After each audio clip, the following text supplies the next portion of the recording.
buenos días, espero que estén muy bien, espero que estén disfrutando de este domingo, de estas vacaciones, ¿verdad? Gracias a Dios porque podemos reunirnos, porque podemos estar aquí ahorita. Y acompáñame a orar para que sea Dios el que hable, que no sea nada más, ni nuestra imaginación, ni yo, ni mis palabras, sino que sea directamente Dios hablando a nuestros corazones. Señor, gracias Dios. Gracias porque tú estás con nosotros, Señor. Gracias por tu misericordia. Gracias por tu fidelidad, porque tú eres bueno, Señor, porque no nos dejas, no nos abandonas, Señor. Porque estás aquí con cada uno de nosotros, Señor. En donde cada uno de nosotros estamos ahí, estás tú, Señor. Gracias porque tú eres fiel. Porque aunque nosotros seamos infieles, tú permaneces fiel, Señor. Gracias por tu gracia. Gracias por tu sacrificio, Señor, por todo lo que has hecho por nosotros. Y en el nombre de Jesús ponemos en tus manos este tiempo. Y te pedimos, Señor, en el nombre de Jesús, que tú nos hables por medio de tu palabra, Señor, que tú nos reveles tu palabra, Señor, a nuestros corazones y que de verdad podamos dar fruto en abundancia, Señor, de tu palabra hablada a nuestros corazones, Dios. En el nombre de Jesús. Amén. Y pues te has puesto a pensar, en serio, te has puesto a pensar que festejamos la Navidad de una manera exuberante, o sea, exagerada.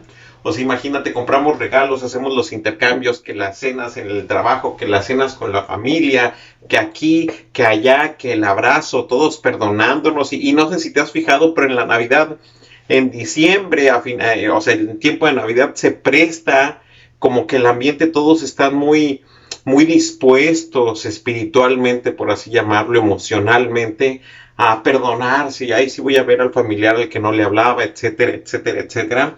Y obviamente no estoy diciendo que esté mal, o sea, obviamente para nada, pero lo que me llamó mucho la atención es que no sé si te has puesto a pensar que Navidad es una época en la que celebramos que Jesús nace, que Dios envía a su Hijo.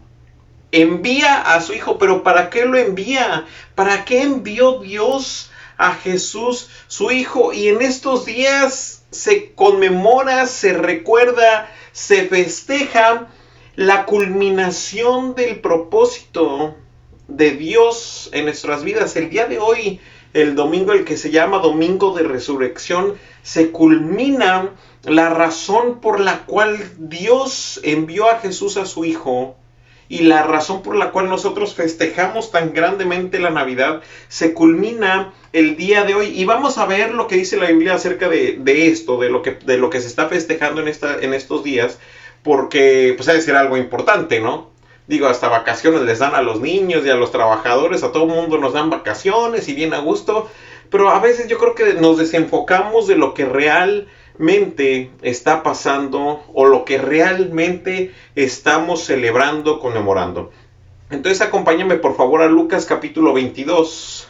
Lucas capítulo 22, ahí vamos a leer algunas partes. Lucas capítulo 22, versículo 7. Dice: llegó el día de los panes sin levadura, en el cual era necesario sacrificar el cordero de la Pascua.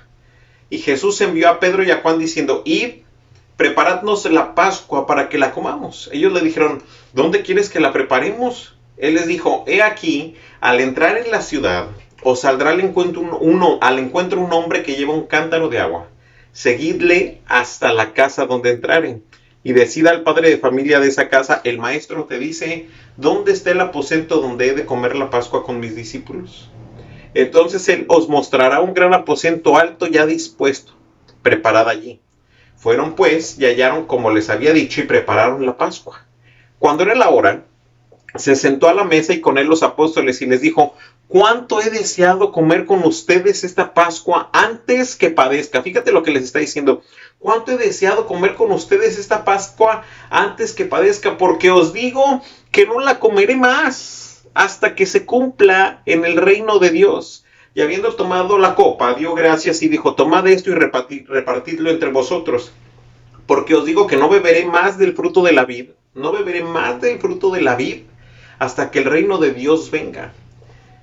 Y tomó el pan y dio gracias y lo partió y les dio, diciendo: esto es mi cuerpo que por ustedes es dado, haced esto en memoria de mí.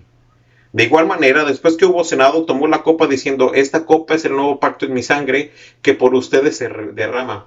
Mas he aquí la mano del que me entrega está conmigo en la mesa. A la verdad, el Hijo del Hombre va según lo que está determinado, pero ay de aquel hombre por quien es entregado. Entonces ellos comenzaron a discutir entre sí quién de ellos sería el que había de hacer esto. Y vamos a ver lo que está pasando. Vamos a detenernos ahí y a ver qué es lo que está pasando. Está por celebrarse la Pascua. Está por celebrarse lo que se celebraba desde el Éxodo. Imagínate. Entonces era un momento importante en la cultura judía. Y entonces Jesús le dice a Pedro y a Juan, ¿sabes qué? Vayan a la ciudad y prepárenos la Pascua. Le dice a Pedro y a Juan, vayan y prepárenos la Pascua. Y Pedro y Juan le dicen, oye, pero ¿dónde quieres que la preparemos? Y fíjate lo que pasa, les dice, van a ver a un hombre que lleva un cántaro de agua y síganlo hasta la casa donde se mete. Y al dueño de la casa, díganle que en dónde está el aposento que yo digo que en dónde está el aposento, donde he de comer la Pascua con mis discípulos. O sea, de la nada. Imagínate, y se van ellos y ya preparan la Pascua y están ahí en la cena y nos quedamos leyendo en el versículo 23 en donde están discutiendo quién es el que va a traicionar a Jesús, ¿no? Pero me sorprende lo que dice después. Jesús les acaba de decir en el versículo 15 que el siguiente año, la siguiente Pascua ya no va a estar con ellos. En el versículo 16 en el versículo 15 que va a padecer, perdón. En el versículo 15 Jesús les acaba de decir que va a padecer. Y en el versículo 16 que el siguiente año, la siguiente Pascua ya no va a estar con ellos. O sea, les está diciendo, es la última vez que celebro esta Pascua, es la última vez que estoy con ustedes, ya el siguiente año ya no voy a estar aquí, voy a padecer, voy a ser traicionado. En el versículo 21 y 22 dice, alguien de aquí me va a traicionar. Y en el versículo 24, increíblemente, los discípulos, ahí en Lucas 22, versículo 24, dice que empiezan a discutir por quién va a ser el mayor. Imagínate, como que a veces no entendemos ¿qué onda, no? O sea, lo que está diciendo Jesús de que voy a padecer, ya no voy a estar con ustedes, alguien me va a traicionar y empiezan a discutir quién será, oye, pues quién va a ser, bla, bla, bla. Y luego, no, ¿quién va a ser el mayor? Ah, caray, o sea, ¿qué onda? No juegues, o sea, ¿qué está pasando, no? Luego ya no vamos a leer todo el capítulo, pero luego en el versículo 31, ya lo vimos hace unos domingos, que Jesús anuncia la negación de Pedro. Jesús le dice, ¿sabes qué, Pedro? Me vas a negar. Y Pedro, no, yo te doy mi vida, ya lo vimos. Y les dice, ¿saben qué? El que tenga bolsa, alforja, espada, tómela. Nunca les ha faltado, pero ahora sí les estoy diciendo, tómenla. Y en el versículo 39, ahí sí, si me acompañas a leerlo, vamos a leer el versículo 39, dicen, y saliendo se fue como solía al monte de los olivos. Perdón, nada más estoy dando lo que está pasando, ¿no? O sea, una recapitulación muy rápida de lo que está pasando, pero son muchas cosas que se pueden ver en esos versículos que acabamos de leer. Y ahora sí vamos a leer el versículo 39. Y saliendo se fue como solía al monte de los olivos, y sus discípulos también le siguieron. Cuando llegó a aquel lugar les dijo, orad que no entréis en tentación. Y él se apartó de ellos a una distancia como de un tiro de piedra, y puesto de rodillas oró, diciendo, Padre, si quieres, pasa de mí esta copa, pero no se haga mi voluntad, sino la tuya. Y se le apareció un ángel del cielo para fortalecerle, y estando en agonía oraba más intensamente, y era su sudor como grandes gotas de sangre que caían hasta la tierra. Cuando se levantó de la oración y vino a sus discípulos, los halló durmiendo a causa de la tristeza. Y les dijo, ¿por qué dormís? Levantaos y orad para que no entréis en tentación. Llegan al monte de los olivos y Jesús le dice, oren para que no entren en tentación. Les dice, espérense aquí, oren para que no entren en tentación. Y si te fijas, no se va Jesús a 1 kilómetro de distancia, a 200 metros, 100 metros. Dice que se va a distancia como de un tiro de piedra. Estuve investigando ahí. Estoy investigando cuánto es un tiro de piedra, ¿no? Y un tiro de piedra se dice que es entre 10 y 30 metros, o sea que no está lejos. No está tan lejos Jesús. Y empieza a orar y le dice al Padre, Padre, si quieres, pasa de mí esta copa, pero no se haga mi voluntad, sino la tuya. Y está Jesús en el único momento registrado de la Biblia, en la que le dice al Padre que no se haga mi voluntad, sino la tuya. Que no se haga lo que yo quisiera, sino lo que tú quieres. Y hay algo que no había leído, pero ya me llamó muchísimo la atención. Y es que tenemos ahí en estos versículos que acabamos de leer, podemos ver que tenemos un Dios que cuida de nosotros, un Dios que se preocupa por ti y por mí, un Dios que ve por ti y por mí. Edgar, ¿y en dónde ves eso? Ahí en lo del Getsemaní, que ve el versículo 43. Cuando Jesús en el versículo 42 le está diciendo: Padre, si quieres que pasa de mí esta copa, pero no se haga tu voluntad, que no se haga mi voluntad, sino la tuya. En el versículo 43 se le aparece un ángel del cielo. ¿Para qué? Para fortalecerle. Dios le manda un ángel para fortalecer a Jesús en medio de la agonía que estaba pasando, en medio del sufrimiento. Dios no se quedó con los brazos cruzados. Dios no se quedó viendo a Jesús sin hacer nada. No se quedó sin actuar, y haciendo lo mismo contigo y conmigo. Dios, cuando estamos pasando en un momento difícil, estrés, o estamos hablando con Él por algo que nos preocupa, o tenemos alguna situación que nos preocupa, no se queda de brazos cruzados allá. Pues a ver, Él ve por nosotros. No se queda viéndonos sin hacer nada, sino Él actúa. Dice que le envía un ángel a Jesús para fortalecerlo. Tenemos un Dios que ve por nosotros. Jesús estaba en el momento más tenso de su vida, uno de los muy pocos momentos en donde podemos ver a Jesús batallando con seguir. Porque ¿sabes por qué? Porque Él sabe lo que iba a pasar. Sabe que se iba a tener que separar por primera vez del Padre. Sabe que cuando esté en la cruz, el Padre tendrá que darse la vuelta y darle la espalda por el pecado de cada uno de nosotros. Jesús sabe que eso es lo peor que le puede pasar, porque por eso está sufriendo, por eso está preocupado, no tanto porque le vayan a encajar los clavos o porque le vayan a dar latigazos, sino porque Él sabía que iba a llegar un momento en que el Padre no iba a estar con Él. Y Jesús sufre de un término llamado hematohidrosis.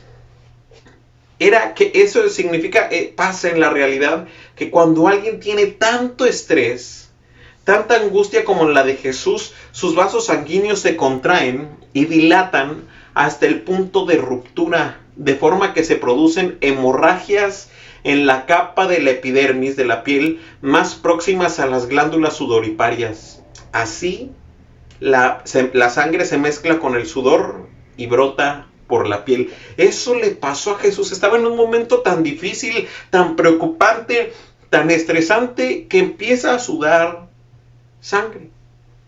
Literalmente.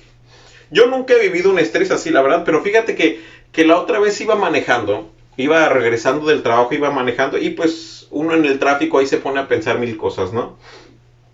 Y yo iba manejando y pues pongo mi música y todo, e iba analizando muchas cosas, pensando, y porque todos pasamos cosas difíciles, ¿no? Todos pasamos situaciones difíciles. Tú has pasado situaciones difíciles, yo, cada quien a lo mejor en su nivel, pero son difíciles para cada uno de nosotros. O vemos a gente que pasa cosas difíciles e injustas, tu familia, tú mismo, no sé. Y yo iba pensando, y en eso dije, ¿qué sería lo peor que me podría pasar? O sea, a ver, ¿qué sería lo que me causaría más problema, más estrés, más angustia en mi vida? Y de repente me llegó un pensamiento a la mente. De repente iba así yo, pues híjole, es que está esta situación, así y así con esta persona, y dije, híjole, qué difícil, y yo no, es que qué injusticia, pensando mil cosas, ¿no? Y en eso dije, yo pensé, ¿qué es lo peor que me podría pasar? Y en eso se me viene un pensamiento a la mente, así de la nada, y viene como, ¿qué pasaría, Edgar, si hoy te dijeran, ¿sabes qué? Tú no vas a gozar de la vida eterna? Y en ese momento, o sea, yo me puse a pensar, dije, a ver, ¿qué pasaría si me dijeran, tú no vas a gozar de la vida eterna? O sea, no vas a estar con Dios. Yo dije, y empiezo a pensar en cómo solucionarlo, pero si no hubiera solución, yo dije, no, es que esto es lo peor que me podría pasar. O sea, mi corazón de verdad se puso tan triste, me dio miedo por pensar en la posible situación de que yo no iba a estar junto a Dios. Nada más por pensar en la posible situación de que yo no estuviera junto a Dios. Y en ese momento me acuerdo que le dije a Dios, Dios, es que si no voy a estar contigo, o sea, si yo no voy a estar, mi futuro no fuera a estar contigo en la eternidad, ¿ya para qué quiero estar aquí? Ese es por lo que es mi esperanza, es por lo que vivo, porque ni aunque ahorita me pudieras hacer el más rico, podría contrarrestar el sufrimiento de no estar contigo, ni las riquezas, ni el poder, ni la fama, ni nada me haría feliz. Y Jesús estaba a punto de pasar un momento en donde el Padre se iba a apartar de él. Imagínate. Él sabía que eso iba a pasar, que el Padre se iba a apartar de él. Por eso Jesús estaba sufriendo, porque o sea, no nos lo podemos imaginar, pero imagínate la angustia de verdad de saber que Dios te va a dejar. Si ahorita te dijeran, Dios te va a dejar, no, o sea, ¿qué haríamos de nuestras vidas? ¿Qué otra cosa? ¿Qué haríamos? Y Jesús está en ese momento y entonces regresa con sus discípulos y los ve dormidos dice que estaban durmiendo por la tristeza. Yo creo que ellos también estaban tan agüitados y no sé si te ha pasado que a veces estás triste y hasta te quedas dormido, como que te cansas, no sé. Y regresa Jesús con sus discípulos y les dice, oren para que no caigan en tentación. Y llegan y lo arrestan y lo traen de un lado para otro, ya no sabemos la historia, lo juzgan, lo azotan, le ponen la corona de espinas, dicen que lo van a crucificar, lleva la cruz, lo crucifican y le ponen un letrero que en griego, latín y hebreo dice, este es el rey de los judíos. Y todos diciéndole, ahí en la cruz está Jesús en la cruz, con dolor, y todos diciéndole, a ver, si eres el Cristo, pues bájate de la cruz, si has salvado a otros, ¿cómo puede ser posible que él no se salve? Y es que Jesús pudo haberse bajado de esa cruz.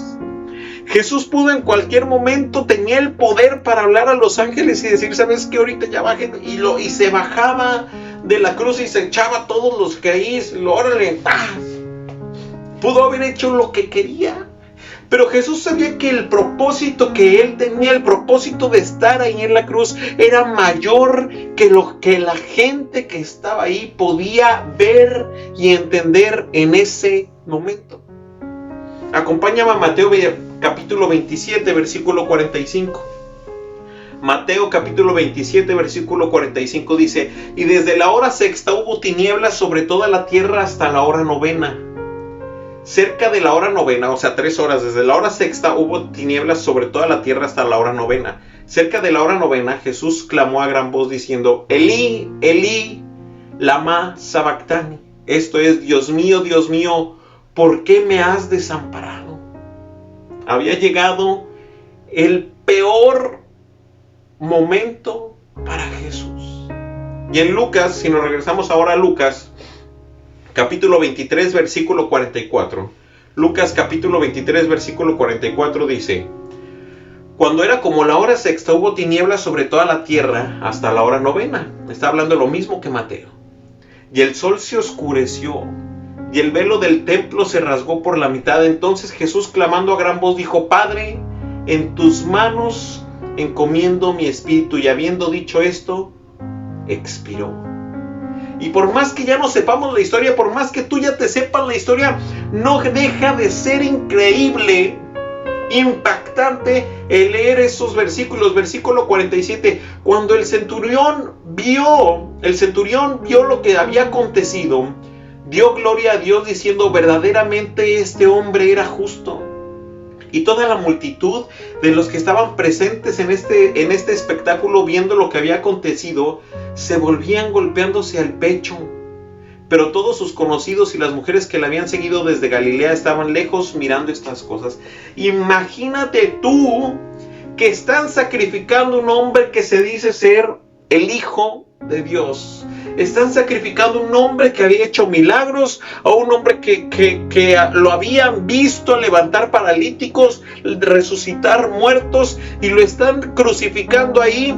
Y vean cuando se va a morir, cuando este hombre está a punto de morir, se empieza a ver tinieblas. Se oscurece el sol, o sea, un eclipse, supongo. Hay terremotos, las rocas se rompen, se abren los sepulcros, resucitan muertos y fallece. Imagínate qué impactante debió de haber sido ese momento en el que cuando un hombre que les dijo que era el Hijo de Dios no le creyeron y lo están matando, empieza a ver todo esto. Dice en Mateo 27, capítulo 27, versículo 54, el centurión y los que estaban con él guardando a Jesús, visto el terremoto y las cosas que habían sido hechas, temieron en gran manera y dijeron, verdaderamente este era Hijo de Dios. Los que estaban ahí, cuando vieron todo esto, yo creo que se dieron cuenta y dijeron, ¿qué acabamos de hacer? Verdaderamente este era el Hijo de Dios. Y estos días de la Semana Santa se enfocan mucho en esto que acabamos de leer. Se enfocan mucho que hasta el Vía Crucis, que lo crucifican, y yo me acuerdo que en todos lados se ven, en las noticias, en todos lados se habla de la muerte de Jesús, de que Jesús crucificado. Pero ¿qué crees? Que la historia apenas estaba empezando. El propósito de Jesús estaba empezando, porque en ese momento Jesús, el Cristo, había sido asesinado, había sido sacrificado. Satanás estaba feliz de haber matado al Hijo de Dios. Se estaba como chupando los labios, no sé cómo se diga, pero se estaba saboreando la victoria. Pero en lo espiritual se estaba llevando a cabo algo increíble. En lo espiritual se estaba llevando la mejor historia del mundo, lo mejor que nos pudo haber pasado. Jesucristo, un hombre sin pecado, había sido crucificado. Por Adán había entrado el pecado al mundo, y como todos pecamos en nuestra vida, como todos hemos pecado, nuestro destino era morir eternamente por un hombre que pecó al principio. Adán, dice en Romanos capítulo 5, acompáñame a Romanos capítulo 5, versículo 18, dice, así que como por la transgresión de uno, o sea de Adán, vino la condenación a todos los hombres. De la misma manera, por la justicia de uno, vino a todos los hombres la justificación de vida. Porque así como por la desobediencia de un hombre, o sea, así como por la desobediencia de Adán, los muchos fueron constituidos pecadores, o sea, tú y yo, así también por la obediencia de Cristo, los muchos serán constituidos justos. Y entonces Jesús muere y lo sepultan, y todos sus discípulos y todos estaban tristes. Imagínate, tu líder, a quien estabas siguiendo, por quien habían dejado todo lo habían dejado por él, por Jesús, y acaba de morirse. Acaban de matar a tu líder, acaban de llevárselo a la tumba, acaba de ser sepultado. Para ellos ya todo ya se había terminado todo. Y no sé si te ha pasado cuando estás súper triste o estás tan enfocado en un problema, en una situación de estrés, de preocupación, agüitado. No estás concentrado en nada más que en tu dolor y cerrado en eso, y no ves todo lo demás. No sé si te ha pasado que estás tan triste y nada más estás pensando ahí triste y se te olvida todo lo que está pasando alrededor. Yo creo que aquí así estaban todos los seguidores de Jesús, porque Jesús les había dicho que Él iba a resucitar al tercer día. Y yo no veo que alguien haya estado, en la Biblia no veo que alguien haya estado esperando ese momento. ¿Sí te has fijado? ¿Sí te has fijado que no está redactado que alguien diga, no, pero es que él dijo que iba a resucitar, hay que esperar? No, estaban tristes. Y digo, obviamente todos O sea, yo también hubiera estado triste, hubiera agüitadísimo. Pero cómo se nos olvida lo que realmente importaba por nuestra tristeza, por nuestra angustia, por nuestro estrés. Se les había olvidado lo que Jesús les había dicho. Y Marcos capítulo 16:1 dice: cuando pasó el día de reposo, o sea, el sábado, María Magdalena, María la madre de Jacobo y Salomé compraron especias aromáticas para ir ¿a qué? A ver si había resucitado. No, para ir a ungirle. Y muy de mañana, el primer día de la semana, vinieron al sepulcro ya salido el sol. Pero decían entre sí: ¿quién nos removerá la piedra de la entrada del sepulcro? Pero cuando miraron, vieron removida la tierra, que era muy grande. Y cuando entraron en el sepulcro, vieron a un hombre sentado al lado derecho, cubierto de una larga ropa blanca, y se espantaron. Mas él les dijo: no os asustéis, buscáis a Jesús Nazareno, el que fue crucificado. Ha resucitado. No está aquí. Mirad el lugar en donde le pusieron. Ellas iban a ungir el cuerpo de Jesús. Llevaban especias aromáticas para ungir el cuerpo de Jesús, sin pensar, sin acordarse que Él les había dicho que iba a resucitar, o que ya tendría, en el tercer día iba a resucitar. Y aquí que el momento en el que para los discípulos, para ti y para mí y para toda la humanidad, se convierte en crucial. Porque muchos podrían haber hecho milagros, muchos podrían haber dicho muchas cosas, muchos podrían haber dado buenas enseñanzas, muchos podrían haber sido mártires por sus creencias, pero ninguno, escúchame bien, ninguno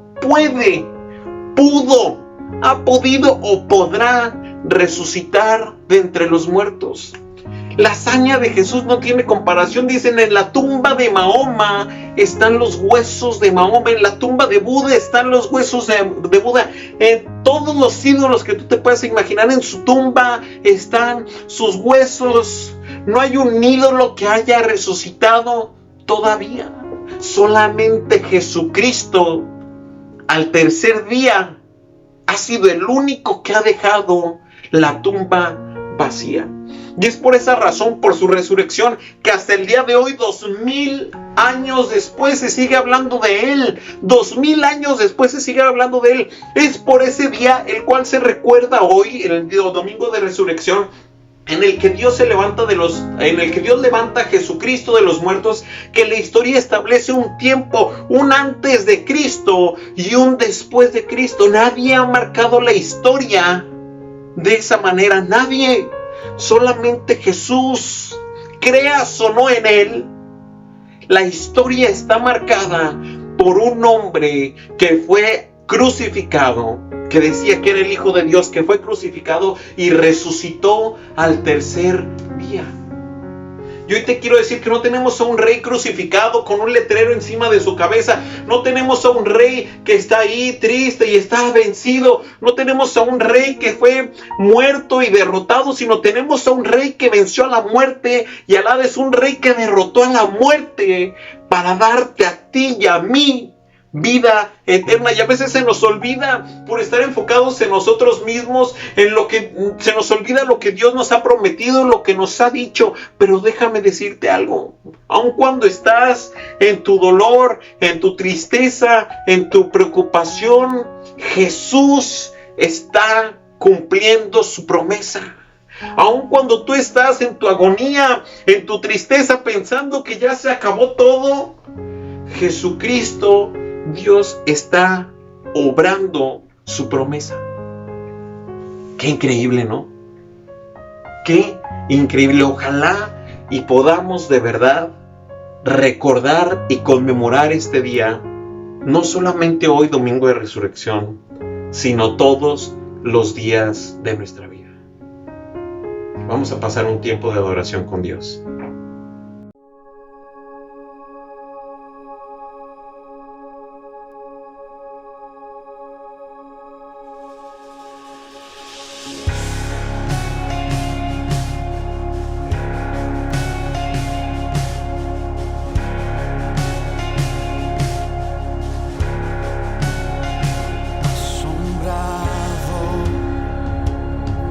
Ante la grandeza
Señor, gracias, Dios, porque tú resucitaste de entre los muertos. Señor, gracias por tu sacrificio. Gracias porque eres un Dios todopoderoso, Señor. Gracias, Dios, por tu misericordia, porque has tenido misericordia de nosotros, Señor, porque nos has dado salvación, Señor. Gracias, Dios, porque eres tan alto, como dice esta canción, tan santo, Señor, tan puro, tan sublime, Señor. En el nombre de Jesús, Dios, ayúdanos, Señor, a de verdad poder bendecirte, poder adorarte, poder vivir para ti, Señor, poder glorificarte con nuestras vidas, Señor. Ayúdanos, como dice esta canción, a no darle gloria a ningún otro, sino solamente a ti, Señor. No darle gloria a ningún otro más que a ti, Cristo, porque solamente tú mereces toda la gloria, Dios. Gracias por de verdad, porque incluso podemos tener un día, Señor, en el que esté establecido, Señor, que para que a nadie se nos olvide, ni a la humanidad, aún a los que no te conocen, Señor, que no se les olvide que tú moriste por nosotros y resucitaste, Señor, para darnos vida eterna, papá. Gracias, Jesús, gracias, Dios. Gracias, papá, por enviar a Jesús, porque sabemos que a ti también te dolió haberlo dejado, Señor. Gracias por de verdad haber dejado a Jesús aquí en la tierra. Jesús, gracias por tu sacrificio, y Espíritu Santo, gracias porque estás aquí con cada uno de nosotros, Señor. Ayúdanos a bendecirte, a glorificarte, Señor, a adorarte. En el nombre de Jesús. Espero que haya sido de bendición. Les mando un abrazote y acuérdate que hoy se festeja la victoria más grande en la historia de la humanidad, que fue dada a ti y a mí. Bendiciones.